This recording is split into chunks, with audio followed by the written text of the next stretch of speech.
자, 여러분들 이번 시간에는 우리 비유동 자산 회계기간 말 기준으로 해서 1년 이내에 이제 유동화되는 것을 유동자산이라고 이야기했는데 그렇지 아니한 자산을 우리는 비유동 자산이라고 이야기를 하는데요.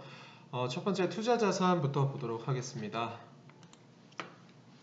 자, 여러분들 교재 157페이지인데요. 이 투자자산 파트는 사실 우리가 시험화 된다라고 보기는 조금 어렵고 실제 그 문제, 우리 객관식 문제의 지문 정도의 수준으로만 출제가 됩니다. 그렇기 때문에 여러분들 각각의 계정 과목, 여기 나오는 장기금융상품의 장기성 예금이라든지 이런 것들 있잖아요. 그런 거 한 번쯤은 읽어보시고 쭉 넘어가시면 될 것 같습니다. 자, 쭉 넘어가도록 할게요.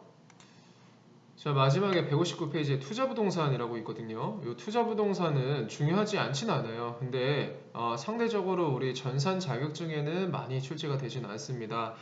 이것도 우리 재고자산 공부한 것처럼 항상 그 계정 과목의 존재 이유, 그러니까 재고자산이라는 것은 그 자산의 보유 목적이 판매 목적이었던 것처럼 이 과연 투자부동산은 어떠한 목적으로 우리가 부동산을 보유했길래 이 투자부동산으로 분류를 하는지 그것을 일단 여러분들이 기본적으로 아셔야 되고, 첫 번째 시세 차익이라든지 두 번째 임대료를 받기 위했다라든지, 결국은 이 두 가지 모두를 위해서 보유한다라고 하면 투자부동산이고, 이 투자부동산의 특징은 중요한데 우리 전산 자격증에는 많이 출제가 되지 않으니까 여러분들 다음 자격증을 취득하기 위해서 추가로 학습하는 것으로 남겨두도록 하겠습니다. 우리 추가로 공부하시는 분들을 위해서 설명을 드리면, 이 투자부동산이라는 거의 정의를 먼저 기억을 하셔야 되고, 두 번째로는 이 투자부동산이 원가 모형이라는 게 있고 공정가치 모형이라는 것이 있는데 각각의 회계 처리하는 방법, 그리고 이 투자부동산이라는 거의 성격상 다른 자산으로 대체가 될 가능성이 있단 말이죠. 대표적으로 이런 경우가 있어요. 제가 서울에 빌딩이 하나 있는데 이 서울에 있는 빌딩이 우리 회사 그 보유 목적이 시세 차익이라든지 임대료를 받기 위해서 보유하는 것이다 라고 하면 투자부동산으로 우리가 그 분계를 하셔야 되고, 우리 재무제표에도 투자부동산으로 기록을 해야 되지만, 이렇게 보유하다가 이거 우리 그 임차인이랑 계약이 종료가 되는 이 시점에 그냥 우리가 우리 회사 본사로 써야겠다라고 결정을 했어요. 그러면 내가 가지고 있는 이 빌딩이 더 이상의 투자부동산은 아니고 어떻게 사용 목적으로 바뀌었기 때문에 유형자산으로 계정 대체를 해야 된다라는 것까지 여러분들이 정리를 하시면 될 것 같아요. 물론 사실 전산 자격증에서는 중요하지 않기 때문에 그냥 넘어갈 수도 있는데, 여러분들 최종 목표가 당연히 전산 자격증이신 분들은 없잖아요. 그렇기 때문에 제가 다시 한번 설명을 드려봤습니다. 자, 그 다음에 퇴직연금 운용 자산 같은 경우에는 우리 시험에서도 굉장히 중요한데 뒷파트에 자세하게 설명이 되어 있으니까 넘어가도록 할게요. 자, 유형자산 파트입니다. 유형자산 파트는 굉장히 중요하다 이퀄 시험에 나온다. 이 유형자산 파트는 이론 시험에서 무조건 출제된다라고 보시면 되고, 실무 문제에서도 간혹 출제가 됩니다. 자, 한번 같이 보도록 할게요. 유형자산의 종류부터 보도록 하겠습니다. 자, 유형자산이라는 것은요, 물리적 형태가 있고요. 그 다음에 또 중요한 내용이 사용할 목적으로 내가 그것을 이 사용기간이 1년을 넘는 자산을 우리는 유형자산이라고 한다. 뭐와 비교를 하셔가지고 재고자산과 비교를 하셔가지고 기억을 하시면 좋을 것 같습니다. 재고자산의 경우에는 우리가 판매를 목적으로 보유하는 자산이었고, 유형자산은 사용할 목적으로 그 사용기간이 1년을 넘는 자산을 우리는 유형자산이라고 한다. 자, 마찬가지로 유형자산 종류는 대표적으로 토지부터 시작을 해가지고 건설 중인 자산까지 있는데, 여러분들 여기에서 실무시험에서 많이 출제가 되는 것 중에 하나가 요 비품이라든지 소모품이 자산으로 처리가 되느냐, 아니면 비품 같은 경우에는 비용 처리가 되진 않겠죠. 근데 뭐와 비교를 하셔가지고 소모품이라는 걸 비교를 해보면, 소모품이라는 자산을 잡을 수도 있고 소모품 B라고 하는 판매 관리비 또는 뭐 제조원가면 제조원가 이런 식으로 처리를 할 수가 있는데 그 두 가지를 구분하는 방법이 우리 실무에서는 사실 금액 기준으로 많이 판단을 해요. 이 실무에서 금액 기준으로 판단을 할 때 뭐 통상적으로 100만 원을 기준으로 해서 100만 원이 넘지 않으면 그냥 단기에 뭐 이것을 1년 넘게 사용한다라고 해서 뭐 예를 들어서 뭐 우리 사무실에 뭐 모니터라든지 아니면은 우리 회사 사무실에 쓰고 있는 뭐 이런 비품들 있잖아요. 그런 것들을 그냥 금액이 크지 않으면 자산 잡지 않고 일반적으로 판매비와 관리비로 처리를 하는 것이 우리 실무에서의 관행입니다. 근데 이제 우리 프로그램이 아니라 우리 전산 자격증 시험에서는 정확한 개념을 여러분들이 아셔야 되기 때문에 그 내용은 우리 아마 기출이라든지 우리 그 예제에 나와 있는 거 풀어보시면 여러분들이 이해가 되실 수도 있어요. 물론 문제에서는 소모품 자산으로 처리해라 또는 소모품 판매비와 관리비로 처리해라 이렇게 친절하게 나와 있으니까 여러분들이 고민하실 부분은 아니다 라는 것까지 보시면 될 것 같고요. 자, 그 다음에 2번 건설 중인 자산이라는 걸 볼게요. 일반적으로 건물을 완공하기까지 근데 요즘에는 건설 기간이 굉장히 단축이 돼가지고요. 이 건설 뭐 시공 능력이라고 해야 되나요? 이것이 뭐 부실공사가 아니고서도 충분히 이 건설 기간이 굉장히 단축이 됐어요. 특히 이 뭐 보통 이제 땅을 메꾸는 작업을 터 파기 뭐 또는 뭐 이제 부지 작업 이렇게 이야기를 하는데 거기까지가 시간이 오래 걸리는 거지요. 여러분들 건물 올리는 거는 정말 일도 아닙니다. 아무튼 일반적으로 건물을 완공하는 데까지는 시간이 상당히 걸리기 때문에 그 건물을 완공하는 데까지 들었던 비용들을 처리할 개정 과목이 우리가 필요하다라는 것인데 이것을 우리는 뭐라고 처리하겠다? 건설 중인 자산이라는 개정 과목으로 처리를 하시고 실제 건물이 완공이 된다라고 한다면 이것을 어떻게 개정 과목 대체라는 것을 통해서 잡혀있는 건설 중인 자산 차변에 있는 것을 대변으로 없애시고 새로운 건물 자산을 잡으시면 된다라는 것까지 알고 계시면 될 것 같아요. 자, 넘어가 보도록 하겠습니다. 이 실무기출 확인 문제를 통해서 여러분들이 정리를 하시면 되는데 이 7월 17일 날 공장 신축을 위한 공사 착수금 5천만 원을 보통예금에서 나갔다. 여러분들 제가 뭐 실제 프로그램에 입력을 하진 않지만 여러분들은 실제 입력을 해보시는 연습을 해보시면 좋겠죠. 자, 대변에 보통예금이 나가고 차변에 뭐라고 처리를 해야 되느냐. 실제 착공일은 뭐 20년도라고 돼 있지만 지금은 21년도니까 21년도 7월 17일이지만 완공일은 그 다음 연도 또는 그 다음 연도일 것이니까 그 완공되는 시점까지 우리는 뭘로 처리하기로 했으니까 건설 중인 자산이라고 처리하기로 했으니까 건설 중인 자산으로 처리하신 후 나중에 어떻게 해야 된다? 실제 공사가 완료가 된다라고 하면 요 건설 중인 자산을 대변으로 없애고 실제 새로운 건물이라는 자산을 잡으시면 된다라고 보시면 될 것 같아요. 자, 그리고 실제 여러분들 전산 자격증에서 무조건 출제가 된다라고 보셔야 될 것은 요 유형자산의 취득원가 편이라고 보시면 돼요. 이 유형자산도 마찬가지로 회계에서는 일반적으로 자산의 취득 원가를 구성함에 있어서 그 자산을 취득하는 데까지 들었던 비용 그것은 어떻게 한다? 취득원가의 가산이라는 원칙이 있었다라는 거 제가 말씀드렸죠. 유형자산도 마찬가지고요. 유형자산이라는 것은 내가 사용하기 위해 보유하는 자산이기 때문에요. 내가 실제 그 경영진이 뭐 어쨌든 제가 그것을 사용하기 전까지 들었던 비용들은 어떻게 해야 된다? 취득원가의 가산이다. 물론 여러분들 밑에 박스 보시면 대표적으로 시험에 출제되는 것들이 정리가 되어 있는데 여러분들 머릿속으로 마인드는 이렇게 기억하시면 되는데 내가 사용을 기점으로 해서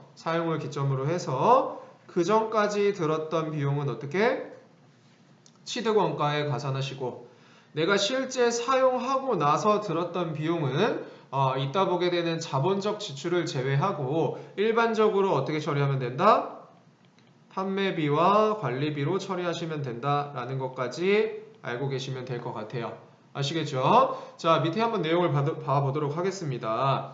뭐 취득세라든지 등록세, 환급 불가한 관세 등 같은 경우, 그러니까 여러분들 쭉 읽어보시면 아시겠지만 대체로 이거의 특징은 뭐예요? 내가 이 자산을 취득했었을 때 어쩔 수 없이 들은 비용이고, 여러분들 만약에 뭐 건물이라든지 자동차를 살 때 취득세를 안 낸다. 그러면 그 자산을 취득할 수가 없습니다. 법적으로. 그렇기 때문에 내가 그 자산을 취득했었을 때까지 들었던 부대 비용을 어떻게 한다? 취득원가에 가산한다. 그 대표적인 예가 박스에 나와 있으니까 여러분들 읽어보시면 될 것 같고, 또 시험에 많이 나오는 것이 이 시운전비 등 검사 비용은 당연히 내가 사용하기 전까지 들었던 부대 비용이니까 취득원가에 가산이지만, 실제 시운전이라는 건 이런 거죠. 한번 그냥 운행을 시범해 본 거예요. 제가 실제 뭐 이것을 사용하려고 한 건 아니고 실제 이걸 시운전을 해본 것이다 라고 생각하시면 되는데,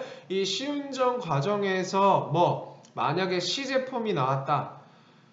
여러분도 이런 거죠. 제품을 내가 기계장치를 실제 사용하기 위해서 보유하는 자산이기 때문에 유형자산으로 지금 등재를 했는데, 이 기계장치를 시운전을 해. 그러면 제품이 만들어질 거 아니에요. 그 제품 어떻게 해? 와, 시제품이니까 우리가 보관하자라고 하면 사실 의미가 없는 것이고, 제품이 만들어졌으니까 이것도 당연히 팔아야지. 물론 하자가 있는지 잘 검토 후에 팔 거긴 하지만, 그것을 팔게 되면 당연히 뭐 그거에 따른 수익이 발생이 될 거고, 이 수익은 어떻게 해야 된다? 이 아까 시운전 등 검사 비용을 취득원가에 가산했지만 이 시운전 비용이 감소하는 효과가 나오는 거잖아. 예를 들어서 시운전 비용은 100만 원이고 이거에 따른 만들어진 제품을 팔았더니 10만 원이다. 그러면 실제 시운전에 들었던 비용은 얼마예요? 90만 원일 거다라는 거예요. 그 의미에 대해서 나와 있는 것이고, 실제 계산 문제가 나오면 계산 문제라고 하기엔 조금 애매하고 산수 문제가 여러분들 자율전 시험에 나올 것이다 라는 것을 준비해 두시면 될 것 같아요. 자, 그 다음에 또 많이 나오는 것 중에 하나가 국공채 취득 비용인데요. 일반적으로 우리나라에서 부동산이라든지 차량 등을 취득할 때는 의무적인 게 핵심인 겁니다. 의무적으로 이러한 국가에서 발행한 채권을 강매를 시켜요. 강매라고 하니까 조금 국가가 좀 횡포를 부리는 것 같은데 그런 건 아니고 일종의 수수료를 받는 거겠죠. 나라에서. 그러니까 세금 명목으로 받아간다라고 생각하시면 됩니다. 어쨌든 내가 이제 차량을 취득함에 있어서 나라에서 야, 너 이거 100만 원짜리 공채 사라 라고 이야기를 합니다. 그러면 통상적으로 이 공채의 현재 시가는 95만 원 정도이다. 그러면 잘 보세요. 아니, 현재 시가는 95만 원짜리인데 나라에서는 100만 원 주고 팔고 있네요. 이거 잘못된 거 아닌가요? 라고 생각할 수 있지만 요 차액 얼마? 요 5만 원이 뭔 거예요? 결국은 이 취득 부대 비용이라고 생각하시면 되세요. 그래서 여러분들 만약에 일반적으로 요 공채를 갖고 있는 사람은 없습니다. 내가 실제 요거를 매입하자마자 즉시 팔아요. 그랬었을 때 이 5만 원의 손해를 보게 되는데, 이 5만 원의 손해는 뭐 때문에 발생이 된 것이다? 내가 부동산이라든지 차량을 취득했었을 때 들었던 부대 비용이기 때문에 취득원가의 가산이라고 생각하시면 되세요. 근데 만약에 문제에서 실제 그럴 일은 없지만 문제에서 저 100만 원짜리 공채를 전 가지고 있을 거예요 라고 하면 저 공채를 뭐라고 처리해야 돼요? 그 공채를 단기로 보유할지 장기로 보유할지에 따라 단기 매매 증권이 될 수도 있고 매도 가능 증권이 될 수도 있겠죠. 그거는 당연히 시험 문제에서 주어줄 거고, 이 실무 기출 확인 문제 밑에 보시면 아시겠지만 실제로 공채를 처분하진 않았고 나는 보유하고 단기 매매 증권으로 처리할 거다라고 되어 있기 때문에 여러분들이 분기하실 때는 단기 매매 증권으로 처리하시면 된다라는 거예요. 아시겠죠? 자, 계속해서 보도록 하겠습니다. 자본화 대상 차입금의 이자 비용이라는 것이 있는데, 내가 은행에서 이 차입금을 통해 가지고 유형자산을 취득하는 것들이 일반적일 거예요. 예를 들어서 내가 기계장치가 필요해서 기계장치를 사는데요. 이 기계장치가 금액이 커가지고 보통 은행이라든지 아니면 뭐 캐피탈 회사라든지 이런 데에서 돈을 빌려가지고 이걸 취득하는 경우들이 있을 거란 말이죠. 이랬었을 때 내가 이 지급하는 이자 비용은 원래는 당연히 단기의 비용, 이자 비용으로 처리하는 것이 맞지만 특이하게 요 건물 완공 전에 발생하고 만약에 요 차입금 이자 비용의 그 요건을 충족시킨다라고 한다면 이 건물의 취득원가에 포함시킨다라는 규칙이 있어요. 그렇기 때문에 여러분들 일반적으로 이자 비용은 그냥 영업의 비용, 이자 비용으로 처리를 하시면 됩니다. 하지만 여기서 이야기하는 것은 내가 지금 건설 중에 있고 건물을 아직 완공 전에 있고 이거에 따라서 어떠한 자본화 대상 차입금이라는 일정 요건, 여러분들 뭐 전산자격증에서는 그건 모르셔도 되겠지만 추가로 학습하시는 분들은 그 내용까지 알고 계셔야겠죠. 그랬었을 때는 어떻게 한다? 이 이자 비용을 건물의 취득원가에 포함한다 라고 생각하시면 되시고, 이 밑에 실무기출 확인 문제 보시면 아시겠지만 우리 전산자격증에서는 이것이 자본화 되는 것인지 아닌지 문제에서 주어져 있기 때문에 여러분들이 그걸 고민하실 필요는 없습니다. 아시겠죠? 이 실무기출 확인 문제 반드시 꼭 풀어보셔야 돼요. 자, 그 다음에 특수한 경우의 취득이라고 돼 있어서 여러 가지 케이스가 나와 있는데, 첫 번째, 이거 토지와 건물을 일괄 취득할 때 원칙이라고 보시면 되세요. 자, 일반적으로 여러분들 건물을 살 때는요, 뭐까지 같이 사게끔 돼 있냐면 그 건물에 부수되어 있는 토지까지 구매를 하게 돼 있어요. 예를 들어서 제가 서울에 있는 빌딩을 10억 주고 샀다라고 했었을 때 이 10억은 사실은 뭐다? 빌딩뿐만이 아니라 건물뿐만이 아니라 토지까지 구매를 한 것이다. 그렇다라고 한다면 우리는 재무제표에 내가 요 10억 주고 빌딩을 샀으니까 요거를 이제 장부에 기입을 해야 되는데 거기에 계정 과목에 빌딩 플러스 토지 이렇게 할 수 없잖아요. 빌딩 얼마, 토지 얼마 이런 식으로 해야 되는데 이 10억을 안분해야 하는 순간이 온다라는 거야. 그랬었을 때 대원칙은 어떻게 안분을 해야 되냐. 자, 보이는 것처럼 공정가치 비율로 안분을 해야 된다. 예를 들어서 빌딩과 토지가 건물이 보통 공정가치가 적습니다. 3대 7이다 라고 하면 어떻게? 빌딩은 3억, 토지는 7억이라고 우리 재무제표에 기록을 해주시면 된다라는 거예요. 아시겠죠? 이것이 일반적인 대원칙인데 반가로 이번에 나와 있는 건 이런 거예요. 제가요 빌딩이랑 토지를 같이 10억 주고 샀거든요. 근데 사자마자 빌딩을 즉시 허물었대. 그렇다라는 것은 빌딩과 토지를 사실 같이 샀지만 나는 이걸 산 이유가 뭐예요? 빌딩을 바로 허물었다라는 이유 자체가 나는 빌딩이 필요 없어서인 거고, 다시 말해서 토지를 사기 위해서 이 위에 있는 어쩔 수 없는 빌딩까지 같이 산 것이다 라는 거야. 그랬었을 때는 내가 만약에 이 건물을 취득한 다음에 건물을 철거했다라고 한다면 이 10억을 안분하는 것이 아니라 어떻게 처리한다? 전액 토지로 처리한다. 그러니까 즉 내가 10억 주고 빌딩 플러스 토지를 샀지만 이 빌딩을 바로 철거를 한다라고 한다면 저 빌딩 같이 산 거 아니에요. 이 토지를 산 것뿐인데 그냥 위에 빌딩이 있었던 것뿐이에요. 즉 토지 10억으로 처리하시면 된다라는 거예요. 아시겠죠? 그 다음에 만약에 이 기존에 있었던 건물을 철거하고 그 다음에 토지를 정착하는 데 들었던 비용도 전부 다 어떻게 해야 된다? 이 토지 원가에 포함해야 된다. 왜? 이거는 뭐 새로운 개념이 아니라 이런 거죠. 제가 이런 이야기 했죠. 그 자산을 취득하는 데까지 들었던 부대 비용은 어떻게 해야 된다? 취득원가의 가산이라고 이야기를 했는데 빌딩과 토지를 같이 샀어요. 빌딩을 허물었어요. 그래서 빌딩과 토지를 같이 샀지만 토지 10억 원으로 처리를 하겠다라고 이야기를 했잖아요. 그랬었을 때 내가 이 빌딩을 허문 비용은 뭐에 따른 비용인 거예요? 토지를 취득하기까지에 들었던 비용이다라는 거예요. 무슨 말인지 아시겠죠? 그리고 중요한 거는 내가 이거를 허물었을 때 철거하고 이제 그런 폐기물 같은 것들이 발생한단 말이죠. 이 폐기물들도 다 돈입니다. 이 폐기물들을 수거해 가는 업체가 있는데 그 수거해 가는 업체한테 일괄적으로 2천만 원이든 3천만 원을 받았어요. 그 말은 빌딩을 철거하는데 들었던 비용이 1억 원이다 라고 한다면 그 철거 비용이 원래 토지의 취득원가 즉 1억 원이 가산되어야 하지만 이 철거하는 비용 중에 2천만 원의 수익이 발생이 됐다. 그 말은 즉슨 1억 원이라는 철거 비용이 발생이 됐지만 2천만 원이라는 부산물 판매 수익이 발생이 됐다. 철거 비용이 얼마 든 것이다. 8천만 원 든 것이다 라고 생각하시면 되세요. 아시겠죠? 그렇게 보시면 될 것 같고 반가로 3번은 여기에 묶어놔서 여러분들이 헷갈리실 수도 있는데 이거는 다른 게 아니에요. 그냥 내가 가지고 있던 건물을 철거하고 건물을 신축한다? 그거는 그냥 뭐 새로운 건물을 신축하는 거나 마찬가지겠죠. 자, 읽어보시면 될 것 같고요.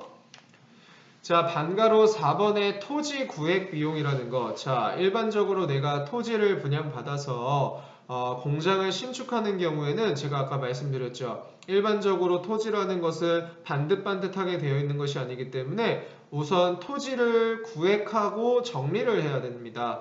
그 비용이 굉장히 상당하고 그 다음에 일반적인 뭐 상하수도라든지 뭐 하수 종말 처리장 분담금 납부한다라든지 이런 것들을 해야 되는데 이러한 비용 또한 결국은 난 뭘 위해서 들었던 비용인 거예요? 나는 이 토지를 사용하기 전까지 들었던 부대 비용이다 라고 생각하시고 당연히 토지의 취득원가에 가산해야 된다. 그리고 반가로 5번에 무상취득이라고 되어 있는데 자, 여러분들 만약에 우리가 회사를 하고 있는데 우리 회사의 대표의 뭐 지인이 어떤 기계장치를 공짜로 줬다 라고 했었을 때 그 기계는 사실 1억 원짜리였는데 공짜로 받았다. 신나네 라고 하고 우리 회사 재무제표에 기계장치 0원이라고 기록을 하면 된다 안 된다? 안 된다. 또는 기계장치 공짜로 받음 이렇게 쓰면 된다 안 된다? 안 된다라는 거예요. 실제 그 기계장치를 내가 공짜로 받았을지언정 어떻게 처리를 해야 된다? 그 실제 시가대로 우리 회사 재무제표에 기록을 하고 그거에 따른 이익을 뭐라고 처리를 하고 자산수중이익이라고 처리를 한다. 무슨 말이냐면 방금 제가 이야기한 거 실제 기계장치 공짜로 받았지만 이 기계장치가 만약에 1억 원이다 라고 전제를 하면 기계장치 1억 원의 자산을 증가시키고 이거에 따른 수익, 자산수중이익을 1억 원 잡으셔야 된다라는 거야. 자산수중이익 1억 원. 아시겠죠? 그죠? 자, 그 다음에 반가로 6번 교환에 의한 취득 같은 경우에는 전산 자격증에서는 중요하지 않습니다. 하지만 여러분들 타 시험에서는 분명히 출제가 되는 것이고 반드시 아셔야 되는 건데 저는 그냥 간단하게만 설명을 드리도록 할게요. 교환이라는 것은 내가 가지고 있던 어떤 자산과 다른 회사가 가지고 있던 어떤 자산을 교환하는 거예요.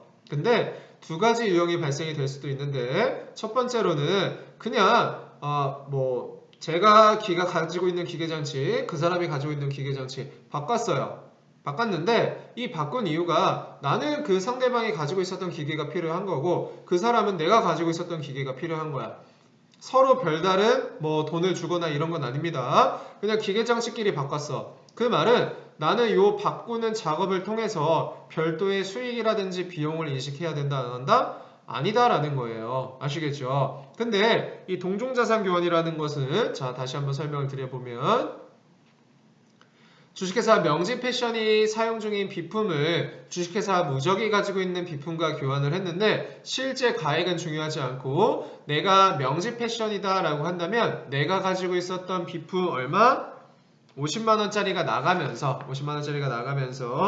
새로운 비품 50만원이 들어오는데 여기에 50만원이라고 한 이유는 이 주식회사 무적의 공정가치가 40만원짜리 비품이었을지언정 50만원이라고 한 이유는 동종자산 교환 같은 경우에는 별다른 수익이라든지 비용을 인식하는 것이 아니기 때문이다 라고 생각하시면 되세요. 아시겠죠? 자, 근데 일반적으로는 이런 경우들이 많겠죠. 이종자산 교환 같은 경우에는 실제 그 시가대로 가치 차이가 발생이 돼가지고 내가 돈을 줬거나 돈을 안 줬거나 내가 처분 이익이 생기거나 처분 손실이 생길 수밖에 없다라는 거예요. 마찬가지로 아까 예를 들어보면 내가 가지고 있었던 50만원짜리 비품을 주식회사 무적한테 주면서 40만원짜리를 받아왔다. 그러면 사실상 이 주식회사 무적한테 나는 10만원을 받았었어야 하는 것인데 별도로 받았다라는 말이 없으면 난 뭐가 되는 거예요?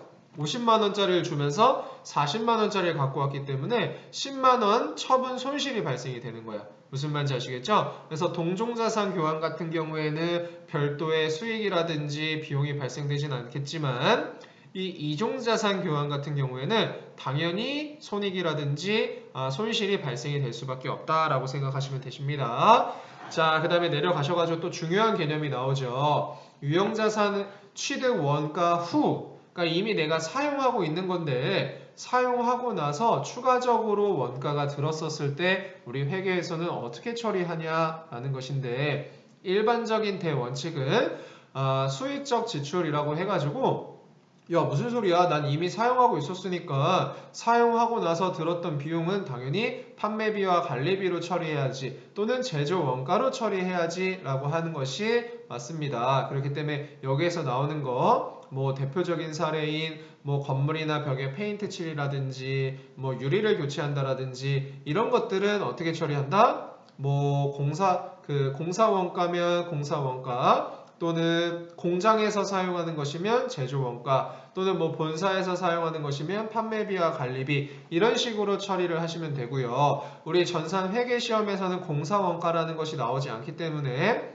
제조 원가, 즉 500번대냐 판매비와 관리비 800번대냐 그것만 구분하실 수 있으시면 됩니다. 자, 자본적 지출이라는 것은 조금 특별한 사건인 거예요. 내가 이 유형자산을 취득하고 사용함에 있어서 굉장히 중요한 큰 이벤트가 발생이 된 거야. 뭐 예를 들어서 내가 건물을 샀는데 4층짜리 건물을 샀는데 이 4층짜리 건물에 엘리베이터가 없었어요. 그래서 뭐 굉장히 불편하게 사용하고 있다가 큰맘 먹고 엘리베이터 공사를 했단 말이죠. 굉장히 비용이 많이 드는 것뿐만이 아니라 내 건물에 있어서 엘리베이터가 들어오고 안 들어오고는 이 건물의 입장에서 굉장히 중대한 사건이다라는 거야. 그것처럼 이 자본적 지출이라는 것은 일반적인 지출이 아니라 뭐 유형자산의 증설이라든지 계량이라든지 대체라든지 이런 구조 변경과 같이 뭐 이 향후에 이 자산의 가치가 증대되는 것을 의미한다라고 생각하시면 되세요.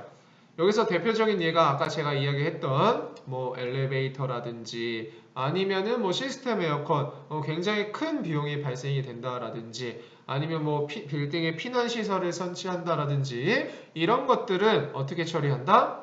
이것이 실제 판매비와 관리비로 처리하기에는 애매하니까 이미 사용한 자산임에도 불구하고 어떻게 취득 원가에 가산을 해서 감가상각을 통해서 비용 처리한다라고 생각하시면 되세요. 아시겠죠? 뒤에 있는 내용을 한번 같이 보도록 하겠습니다. 자, 다음 중 수익적 지출로 회계 처리해야 할 것으로 가장 타당한 것은 이라고 했는데, 자, 정답은 나와 있으니까 같이 볼게요. 일반적인 뭐 유리를 교체한다라든지 이런 비용들은 우리가 수익적 지출로 처리를 해가지고 제조 원가라든지 판매비와 관리비로 처리를 하는 것이고, 당연히 어떻게 그 밑에 실무 기출 확인 문제를 보시는 것처럼 분계 또한 다음과 같이 해야 된다. 여러분들 실무 문제는 다음과 같은 문제가 출제된다라고 보시면 되시고요. 그 밑에를 볼게요. 자, 실무 기출 확인 문제 9월 14일 날 기계장치를 취득한 다음에 2년이 지난 현재 주요 수선 및 설비 증설을 위해서, 자, 문제에서 주어졌죠. 자본적 지출이라고 이야기를 했으니까 이 자본적 지출은 어떻게 처리해야 된다? 별도의 제조 원가라든지 판매비와 관리비가 아니라 기계장치의 취득 원가를 가산하는 분계를 하셔야 된다라는 것까지 알고 계시면 될 것 같습니다. 자, 문제에서 나와 있는 거 여러분들 잘 보시면 될 것 같고요. 자, 다음과 같은 문제가 이론 문제에서 출제될 가능성이 큽니다. 유형자산 취득 종합 문제인데 이런 식으로 야, 너 뭐 내가 지금 창고 건물과 토지를 이런 식으로 매입을 했는데 너 토지의 취득원가 아니? 또는 너 건물의 취득원가 아니? 라고 이런 식으로 뭐 계산 문제라고 하기는 좀 애매하고요. 어떻게 산수 문제가 나온다. 그래서 여러분들 흔히 전산 자격증에서 계산 문제가 나오면 스킵해야 된다라고 생각을 하시는 분들이 있는데 이거는 사실 뭐 계산 문제라고 하긴 좀 민망하죠. 그죠? 그래서 여러분들 뭐 요거는 그냥 계산기 놓고 바로바로 체크한 다음에 이거 토지네, 이거 건물이네, 이런 식으로 문제를 푸시면 됩니다. 자, 그리고 제가 한 가지 당부의 말씀을 드리면 여러분들 요 전산 자격증 실제 시험장 제가 시험 감독을 해보면요, 이게 프로그램을 사용하는 것이다 보니까 컴퓨터가 앞에 다 있단 말이죠. 그러면 이 프로그램 내에 있는 계산기 또는 실제 컴퓨터에 있는 이 계산기를 켜놓고 하시는 분들이 있는데, 우리 회계와 세법을 하시는 분들은 조금 번거롭다라고 하더라도 뭐 어떤 수업 시간이라든지 어떤 시험 시간이라든지 이 계산기를 반드시 지참을 하셔가지고 푸시는 것이 좋아요. 그런 습관을 가지시는 것이 좋습니다. 자, 그래서 여기까지 일단 보시면 될 것 같고 다음 시간에 유형자산의 마무리를 해보도록 하겠습니다.